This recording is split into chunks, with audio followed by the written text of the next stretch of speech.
کہانی 21واں حصہ، نظریں، قربانیاں، کاہن اور طہارت۔ احبار، پہلا باب تا 22 باب۔ اب ہم احبار میں داخل ہیں۔ بائبل کو پڑھنے والوں کے لیے احبار بائبل کی ایک مشکل اور سخت کتاب ہے۔ اسے میرا بحران کہنا کافی ہے، لیکن اگر ہم اسے ایک کہانی کے نقطہ نظر سے دیکھیں تو یہ نہ تو مشکل ہے اور نہ ہی پیچیدہ۔ اس بات پر توجہ مرکوز کرتے ہوئے جو کہا جا رہا ہے، خدا کے لوگوں سے خدا کی محبت، خدا اور خدا کے لوگوں کے مابین تعلقات اور یسوع مسیح کے ذریعے اس رشتے کی بحالی۔ اس کی وجہ یہ ہے کہ خدا مستقل طور پر بغیر کسی تبدیلی کے کہانی سنا رہا ہے۔ احبار میں خدا اعلان کرتا ہے، میں خداوند ہوں جو تمہارا خدا بننے کے لیے تمہیں مصر سے نکال لایا، لہٰذا پاک ہو کیونکہ میں پاک ہوں۔ اور خدا کے لوگوں کی تقدیس کے بارے میں بات کرتا ہے۔ خروج میں خدا کے لوگوں کو بچایا گیا اور ایک مقدس قوم اور کاہن کے ملک کے طور پر قائم کیا گیا۔ اب احبار میں خدا یہ ظاہر کر رہا ہے کہ بنی اسرائیل کاہن کی حیثیت سے اور خدا کے ساتھ رفاقت میں مقدس لوگوں کی حیثیت سے کس طرح رہ سکتے ہیں۔ لہٰذا احبار ایک ایسی کتاب ہے جو خدا کے لوگوں کو مقدس بنانے کے لیے خدا کے جوش پر مشتمل ہے۔ بنی اسرائیل کو خدا کے لیے دوسری قوموں سے ممتاز ہونا تھا۔ خدا کے لوگوں کو خدا کے ساتھ چلنے والی زندگی بسر کرنے کے لیے انہیں ان گناہوں کو دور کرنا ہے جو انہیں خدا سے جدا کرتے ہیں۔ لہٰذا مقدس ہونے کا مطلب ہے ممتاز اور الگ۔ انہیں خدا کے لیے دوسری قوموں کے دیوتاؤں اور بتوں سے الگ ہونا تھا۔ نذر، جو لوگ خدا کو تحفہ پیش کرتے وہ گائے، بھیڑ، بکری یا کبوتر پیش کرتے تھے، حالات کے مطابق اور یہاں تک کہ اناج بھی قربانی کی اقسام کے مطابق۔ تاہم چڑھاوے میں کوئی نقص نہیں ہونا چاہیے۔ یہ سوکھنے قربانی کی تمام قربانیوں، سلامتی کی قربانی، خطا کی قربانی اور جرم کی قربانی اور اناج کی قربانی میدا پر لاگو ہوتا۔ بے عیب قربانی کے ساتھ چڑھاوا چڑھانا صرف قربانی کا معاملہ ہی نہیں تھا بلکہ دل کا معاملہ تھا۔ نذرانوں میں سے چربی اور خون کبھی نہیں کھایا جانا چاہیے۔ اس کے علاوہ خمیر اور شہد کو چڑھاوے میں شامل نہیں کیا جا سکتا، اور عہد کے نمک کا بھی شامل کیا جانا ضرور ہے۔ لیکن خدا نے افسوس کا اظہار کیا اور خدا کے لوگوں کی قربانیوں کے چڑھاوے کے بارے میں کہا، بیٹا اپنے باپ کا اور ایک غلام اپنے مالک کا احترام کرتا ہے۔ اگر میں باپ ہوں تو میری تعظیم کہاں ہے؟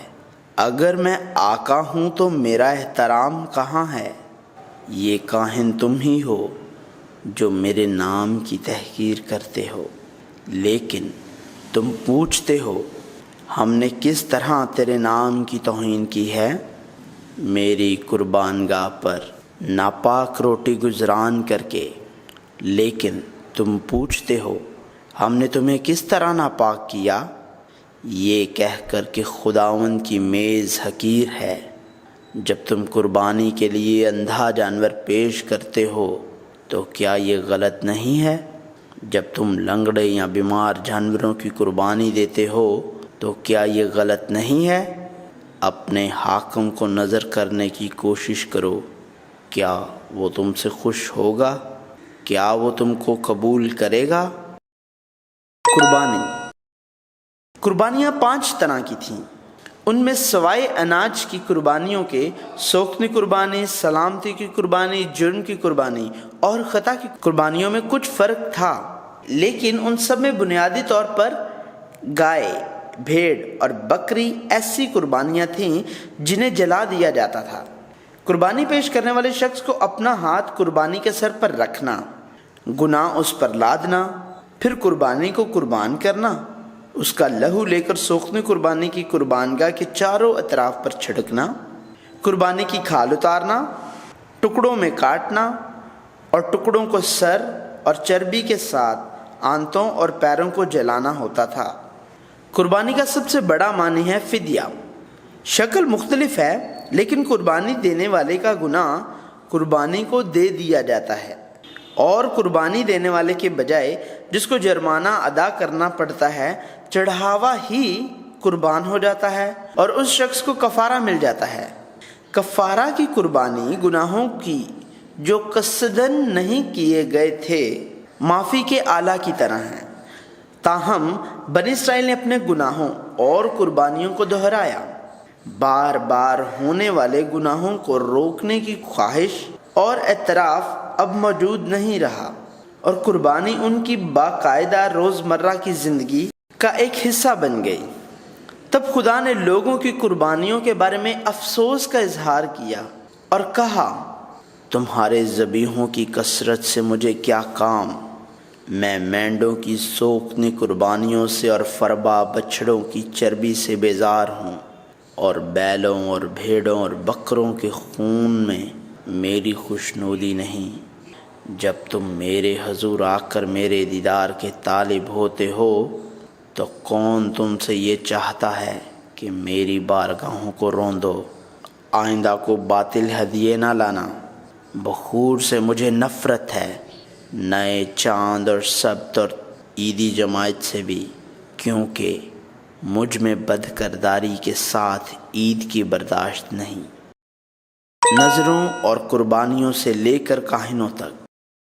خیمہ بننے اور ہارون اور اس کی اولاد کے کاہنوں کے طور پر قائم ہونے سے پہلے خدا کے لوگوں جیسا کہ قائن اور حابل، نوح، ابراہم، اسحاق اور یعقوب نے خود قربانیاں گزرانی، لہٰذا نذرانوں اور قربانیوں سے زیادہ اہم چیز وہ شخص تھا جس نے قربانی گزرانی۔ اس کی وجہ یہ ہے کہ بغیر نقص کے ساتھ کسی قربانی کا انتخاب، وقت، طریقہ اور قربانی گزرانے کے طریقہ کار کا فیصلہ کاہن کے ذریعے کیا جاتا تھا۔ اسی لیے خدا نے کہا کہ اسے قائن اور حابل کی پہلی قربانی کے دوران حابل کی قربانی ہی نہیں بلکہ اس نے حابل اور اس کی قربانی کو قبول کیا۔ اسی طرح اس نے یہ نہیں کہا کہ اس نے قائن کی قربانی قبول نہیں کی، بلکہ اس نے قائن اور اس کی قربانی کو قبول نہیں کیا۔ تاہم قربانی دینے کی جگہ کے بعد خیمہ تعمیر کیا گیا اور قربانیوں کی صدارت کرنے والے کاہن کا انتخاب کیا گیا تھا۔ کاہنوں نے اس اہم کردار کو سنبھالا۔ کاہن خیمہ تعمیر ہونے کے بعد وہ کاہن تھے جو بے عیب نذرانوں کے ساتھ قربانیوں کی صدارت کرتے تھے۔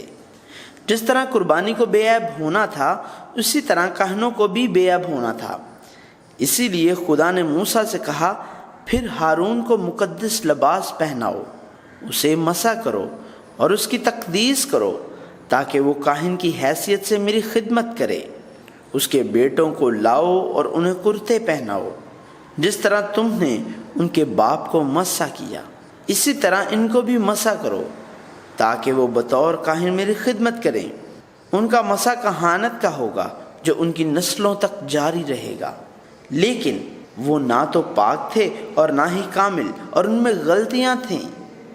ہارون سب سے پہلے کاہن نے بچڑے کا بت بنایا، اور ندب اور ابیہو جنہیں ہارون کا پہلا بیٹا اور دوسرا بیٹا ہونے کی حیثیت سے اعلیٰ کہانت کی ذمہ داری قبول کرنا تھا، خدا کے حملے سے مارے گئے جب انہوں نے سوکھتی قربانی کی قربانگاہ کے لیے بلا اجازت آگ کا استعمال کیا۔ نیز آنے والی نسلوں میں بھی ایلی کاہن اور اس کے بیٹے حفنی اور فنہاس موجود تھے جنہوں نے خدا کی قربانیوں کو حقیر سمجھا۔ کاہن مقرر کے بعد ہارون نے جو پہلی قربانی دی وہ بے عیب قربانی تھی، جس طرح خدا نے موسیٰ کو حکم دیا، اور خدا نے خطا کی قربانی، سوکھتی قربانی اور سلامتی کی قربانی کی نذر کو قبول کیا۔ لیکن اس کے فوراً بعد ہی ہارون کے بیٹوں ندب اور ابیہو نے گناہ کیا۔ نبیوں کی کتابوں میں یہ بتایا گیا ہے کہ کاہن طاقت کے ساتھ حکمرانی کرتے تھے۔ انہوں نے جھوٹ کا ارتکاب کیا، بدی کی اور فائدے کے لیے سکھایا۔ پاک مقام کو ناپاک کیا اور قانون کی خلاف ورزی کی اور خدا کے نام کی تحقیر کی۔ یسوع مسیح کامل نذر، قربانی اور کاہن۔ نذریں اور قربانیاں کامل نہیں تھیں، کاہن بھی کامل نہیں تھا۔ یسوع مسیح کامل قربانی خدا کے برہ کے طور پر آیا اور صلیب کی قربان گاہ پر اپنے آپ کو دنیا کے گناہوں کا کفارہ دینے کے لیے ایک مکمل قربانی کے طور پر پیش کرتے ہوئے خود کامل کاہن بن گیا۔ بائبل بیان کرتی ہے، نہ تو نے قربانیوں اور نذروں اور پوری سوختہ قربانیوں اور گناہ کی قربانیوں کو پسند کیا اور نہ ان سے خوش ہوا، حالانکہ وہ قربانیاں شریعت کے موافق گزرانی جاتی تھیں۔ اور پھر یہ کہتا ہے کہ دیکھ میں آیا ہوں تاکہ تیری مرضی پوری کروں۔ غرض وہ پہلے کو موقوف کرتا ہے تاکہ دوسرے کو قائم کرے۔ اسی مرضی کے سبب سے ہم یسوع مسیح کے جسم کے ایک ہی بار قربان ہونے کے وسیلہ سے پاک کیے گئے ہیں، اور ہر ایک کاہن تو کھڑا ہو کر ہر روز عبادت کرتا ہے اور ایک ہی طرح کی قربانیاں بار بار گزرانتا ہے جو ہرگز گناہوں کو دور نہیں کر سکتی، لیکن یہ شخص ہمیشہ کے لیے گناہوں کے واسطے ایک ہی قربانی گزران کر خدا کی داہنی طرف جا بیٹھا۔ بائبل نے یہ بھی دعویٰ کیا، پس اے بھائیو میں خدا کی رحمتیں یاد دلا کر تم سے التماس کرتا ہوں کہ اپنے بدن ایسی قربانی ہونے کے لیے نذر کرو جو زندہ اور پاک اور خدا کو پسندیدہ ہو، یہی تمہاری معقول عبادت ہے۔ اور اس جہان کے ہم شکل نہ بنو، بلکہ عقل نئی ہو جانے سے اپنی صورت بدلتے جاؤ، تاکہ خدا کی نیک اور پسندیدہ اور کامل مرضی تجربہ سے معلوم کرتے رہو۔ اور یہ ان لوگوں کی عبادتی زندگی کو ظاہر کرتا ہے جو یسوع مسیح کے وسیلہ سے خدا کے فرزند بن گئے ہیں۔ پاک جانور اور ناپاک جانور۔ خدا پاک اور ناپاک چیزوں کے درمیان فرق کرتا ہے اور بتاتا ہے کہ کیا کھایا جا سکتا ہے اور کیا نہیں کھایا جا سکتا ہے۔ اور وہ کہتا ہے، کیونکہ میں خداوند تمہارا خدا ہوں، اس لیے اپنے آپ کو مقدس کرنا اور پاک ہونا، کیونکہ میں قدوس ہوں۔ سو تم کسی طرح کے رینگنے والے جاندار سے جو زمین پر چلتا ہے اپنے آپ کو ناپاک نہ کرنا، کیونکہ میں خداوند ہوں، اور تم کو ملک مصر سے اسی لیے نکال کر لایا ہوں کہ میں تمہارا خدا ٹھہروں، اس لیے تم مقدس ہونا کیونکہ میں قدوس ہوں۔ احبار میں پاک اور ناپاک جانوروں کے درمیان فرق لوگوں کی زندگیوں میں فرق کرنا تھا۔ جب باقی قوموں کے پاس آنکھ کے بدلے آنکھ اور دانت کے بدلے دانت کے قوانین تھے، اسی طرح خدا نے اپنے لوگوں کو انصاف کے قوانین دیے تھے۔ خدا نے انہیں کھانے کے لیے ایک امتیازی مقام عطا کیا جو باقی اقوام بغیر کسی امتیاز کے استعمال کرتی تھیں، یہاں تک کہ جب اپنے معبودوں کی خدمت کر رہے ہوتے۔ نئے عہد نامے میں پولس رسول دعویٰ کرتا ہے، کھانا ہمیں خدا سے نہیں ملائے گا، اگر نہ کھائیں تو ہمارا کچھ نقصان نہیں، اور اگر کھائیں تو کچھ نفع نہیں، بس تم کھاؤ یا پیو یا جو کچھ کرو سب خدا کے جلال کے لیے کرو۔ لہٰذا یہ خود کھانے کا معاملہ نہیں ہے بلکہ ممتاز زندگی کا معاملہ ہے۔ کھانا انہیں مقدس نہیں بناتا تھا، لیکن عطایت نے ان کو ممتاز کر دیا۔ کاہن اس کا انتخاب کریں گے۔ قربانیوں اور ہدیوں سے زیادہ اہم وہ لوگ ہیں جو قربانی پیش کرتے ہیں، اور وہ لوگ جو قربانیوں کی نگرانی کرتے ہیں۔ لہٰذا اگر کاہن کامل ہے تو قربانی اور چڑھاوا دونوں کامل ہو سکتے ہیں۔ احبار کی کتاب اب کاہن کے قوانین، کاہن کا تقرر اور کاہن کی پہلی قربانی سے چلتے ہوئے پاک اور ناپاک جانوروں پر اور ان کاہنوں کی کہانیوں پر جو جننے کے بعد عورت کے لیے طہارت اور جلد کی بیماری کی صفائی کا فیصلہ کرتے ہیں کے ساتھ چلتی ہے۔ کاہن جلد کی بیماری کی جانچ کر سکتا ہے اور اسے پاک یا ناپاک قرار دے سکتا ہے۔ اگر کاہن اسے پاک قرار دیتا ہے تو وہ پاک ہے، اور اگر اسے ناپاک قرار دیتا ہے تو وہ ناپاک ہے۔ جب کاہن نے کفارہ دیا تو اسے معاف کر دیا گیا۔ ہمیں یسوع مسیح کے ذریعے معاف کر دیا جائے گا، جو ایسے کامل کاہن کی طرح آئے گا۔ خواہ وہ عورت جس نے اپنے بچے کو جنم دیا وہ پاک ہے یا نہیں، اصل گناہ کے بارے میں ہے، اور جلد کی بیماری جو ان کی زندگی کے دوران ہوتی ہے وہ ان کے عملی گناہ کی وجہ سے ہے۔ لہٰذا اسے کامل کاہن یسوع مسیح کے ذریعے پاک کیا جا سکتا ہے۔ یہی خداوند کا حکم ہے۔ خدا نہ صرف کاہنوں کو بلکہ اسرائیل کی ساری اولاد کو موسیٰ کے ذریعے حکم دیتا ہے۔ کوئی بھی اسرائیلی جو لشکرگاہ کے اندر یا باہر کسی گائے، بھیڑ یا بکری کو پکڑتا ہے، ضرور جانور کو پہلے خیمہ اجتماع میں لائے اور خیمے کے سامنے خدا کے لیے چڑھاوا چڑھائے۔ بصورت دیگر وہ لوگوں میں سے کاٹ ڈالے جائیں گے۔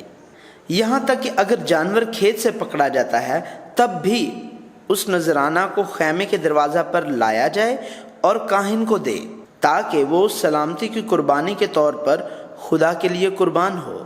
خدا نے حکم دیا کہ تمام قربانیوں کو خیمے کے سامنے قربان کیا جائے، کیونکہ اگرچہ بنی اسرائیل کا جسم مصر سے نکلا تھا، لیکن ان کی طرز زندگی کو اب بھی قدیم قربانی کی رسومات کا شعور تھا۔ وہ اسے بیہودہ طریقے سے کرتے۔ خدا بار بار لوگوں سے یہ بھی کہتا ہے کہ کوئی خون نہ کھائے، اور اس کی وجہ یہ ہے کہ جسم کی جان خون میں ہے، اور ان کو یہ بتانا ہے کہ اس غیر قوموں کی قربانی کا رواج چھوڑ دیں جو قربانی کے بعد اس حیوان کے خون کو پیتے ہیں۔ لہٰذا اب خدا کے لوگوں سے کہا جاتا ہے کہ وہ مکمل طور پر صرف خدا کی خدمت کریں۔ میں خداوند تمہارا خدا ہوں۔ خدا نے موسیٰ کے ذریعے ایک بار پھر کہا، میں خداوند تمہارا خدا ہوں۔ لہٰذا اس نے کہا، تم ملک مصر کے سے کام جن میں تم رہتے تھے نہ کرنا، اور ملک کنعان کے سے کام بھی جہاں میں تمہیں لیے جاتا ہوں نہ کرنا، اور نہ ان کی رسموں پر چلنا۔ تم میرے حکموں پر عمل کرنا اور میرے آئین کو مان کر ان پر چلنا۔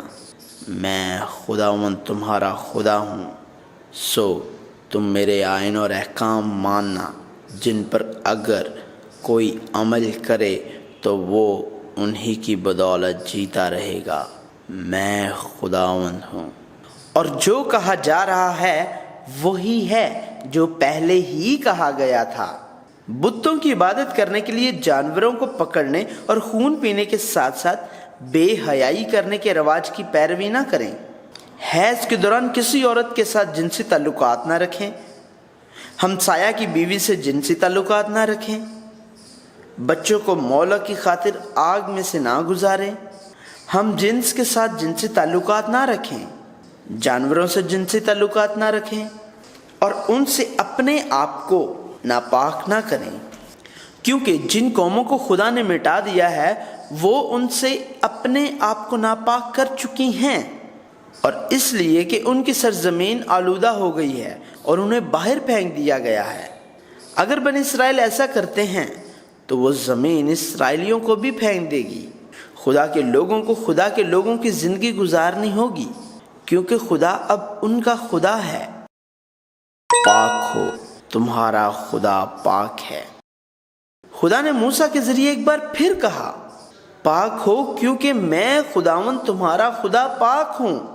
غیر قوموں کی طرح بدکاری کے مرتکب نہ ہو، والدین سے ڈریں، سبت کا دن مانیں، دوسرے معبودوں اور دیگر بیکار چیزوں کی طرف رجوع نہ کریں۔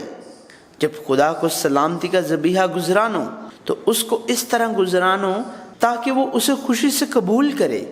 جب سلامتی کی قربانی کھاؤ تو اسے ایک خاص مدت کے اندر کھاؤ۔ اناج کی کٹائی کرتے وقت بھی انگور کے باغ کا پھل چنتے وقت بھی کچھ غریبوں اور پردیسیوں کے لیے چھوڑ دو۔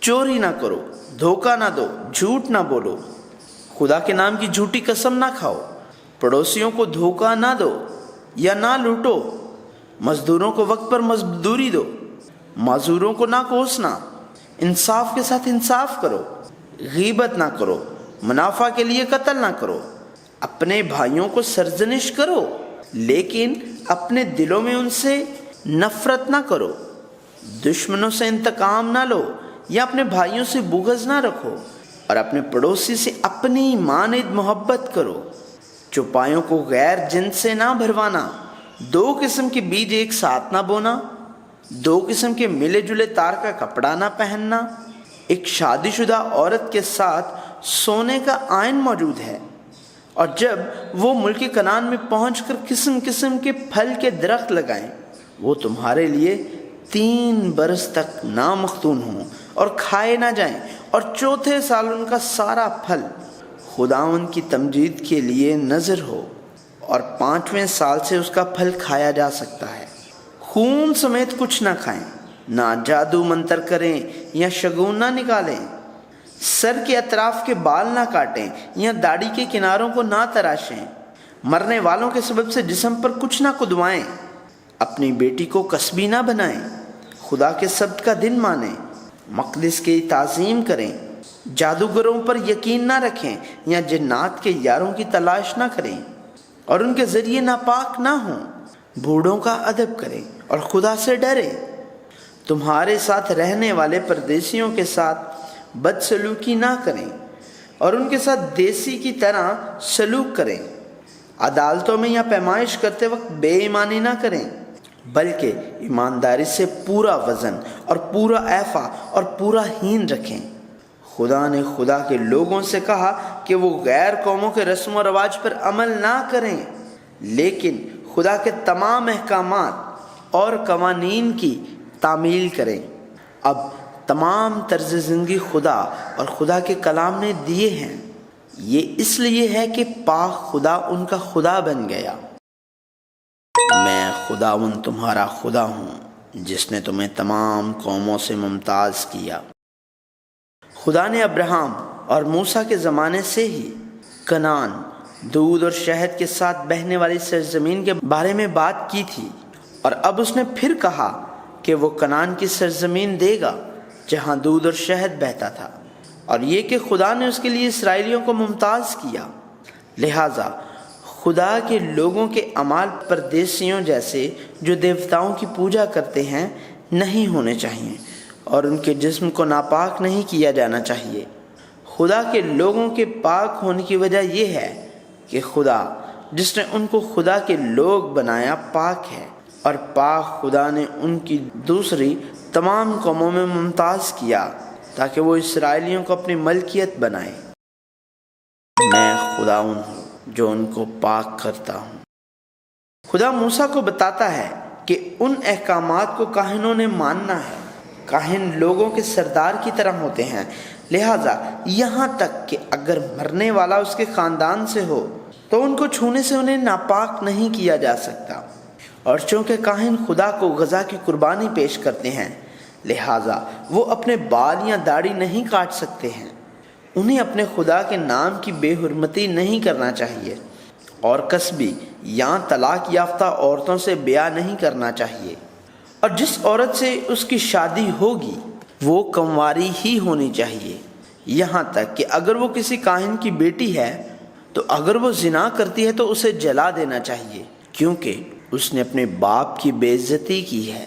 خاص طور پر سردار کاہن جس کے سر پر مسح کرنے کا تیل ڈالا گیا تھا، وہ اپنے سر کے بال بکھرنے نہ دے اور نہ اپنے کپڑے پھاڑے، وہ کسی مردہ کے پاس نہ جائے، وہ اس کے والدین ہی کیوں نہ ہوں، اور جب اس کا مسح کرنے والا تیل اس کے سر پر ہے تو وہ مقدس سے باہر نہ نکلے۔ عیب کے ساتھ ہارون کی اولاد میں سے کوئی بھی خدا کی غذا پیش کرنے کے لیے قریب نہیں آ سکتا ہے، یا خدا کو غذا کی قربانی نہیں گزران سکتا۔ وہ خدا کا کھانا کھا سکتے ہیں لیکن وہ پردے کے اندر داخل نہیں ہو سکتا۔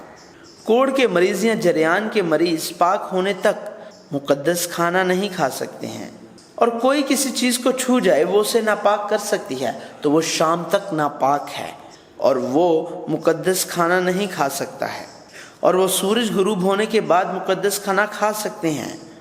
انہیں مردار یا درندے سے پھاڑے ہوئے جانوروں کو نہیں کھانا چاہیے، چونکہ خدا پاک ہے، لہٰذا وہ جو خدا کے خیمے میں حاضر ہوتے ہیں انہیں بھی پاک ہونا چاہیے۔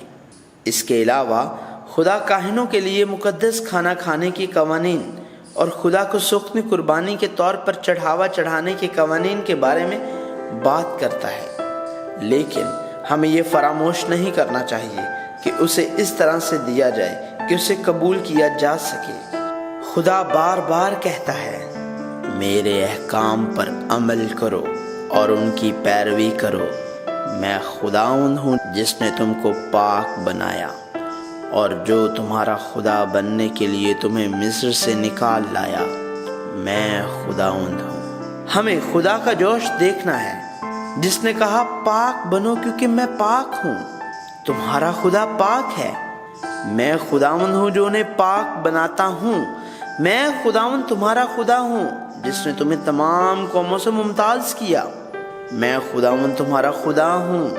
خدا کے جوش کی داستان جاری ہے جس میں کہا گیا ہے کہ اب والدین کے بغیر بچے کی طرح نہیں رہنا ہے، بلکہ خدا کو باپ کی طرح قبول کرو اور خدا کے لوگوں کی حیثیت سے خدا کے لوگوں کی طرح زندگی بسر کرو۔